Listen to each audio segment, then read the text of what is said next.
we're looking at a reshaping of the Middle East, and there's going to have to be, a real Arab state coalition here involved in that. There needs to be. And, this all started in the first Trump administration when the Abraham Accords were agreed to with so many key Arab and Middle Eastern countries.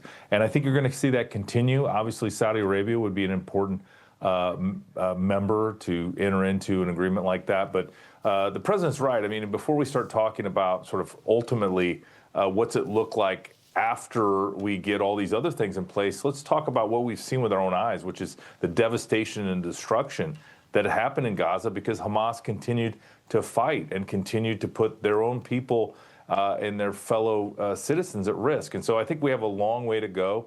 But this deal that's in place right now is so important for the future. And that's, Yes. President Trump has dramatically improved the lives for future generations. And I think that can't be understated. And, I'm proud to work for him and with him every single day on these important security issues. Sure. And, we've seen the spillover already of what this means for momentum for potentially Ukraine. Zelensky expressed hope for peace in his country. He put on X, when peace is achieved in one part of the world, it brings more hope for peace in other regions. We'll see how Erdogan may be a player in that. Zelensky, though, will be at the White House on Friday, Ambassador. And, there's talk that they are going to be asking for long-range Tomahawk cruise missiles. Some are concerned if Kyiv gets those, that's an escalation. President Trump, obviously, very clear after meeting with Putin in Anchorage, Alaska, coming back very frustrated at one point saying, I think Ukraine can get all of its territory back. What do you think the next steps are here? Zelensky coming, the signaling that Putin is watching that and watching the deal in Egypt yesterday and knowing, as you mentioned, oil, not going to be the cash cow for his war if President Trump has his way.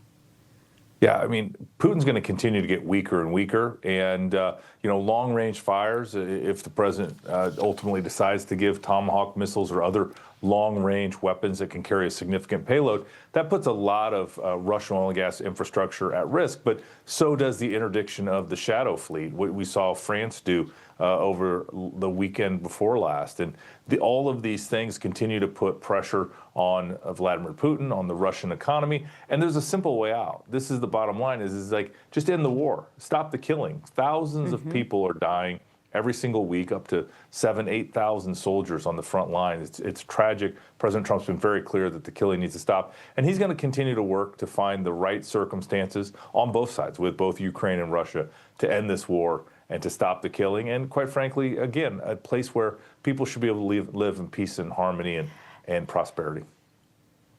Ambassador, there's a big meeting tomorrow in Brussels where you are. The Allied defense ministers meeting at NATO headquarters. Obviously, the Ukraine war and aid is one point that you'll be focused on, but also what's happening with the integrated air, the missile defense. We had so much coverage recently, and you were on talking about all these drones that were being sighted, airspace being invaded. What are you looking at as far as trying to combat some of that, and how critical is this meeting at this specific time?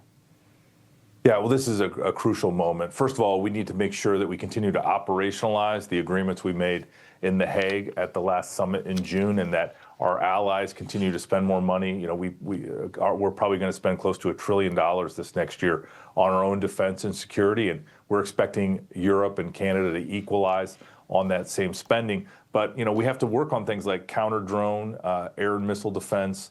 We have to make sure that we are strong, and that strength is what's going to guarantee the peace. Important meeting. Secretary Hegseth will be here with me tomorrow, and all of our colleagues from all 32 allies. And it's a really important meeting. We only have a couple of these every year, and it's really going to set the tone for where we're going into the future. I'd love to have you back on in the next days or weeks to talk about what the plan is ultimately, and that you decide on that. Thank you so much. Ambassador Whitaker, always a pleasure, sir. Good to see you. Thank you.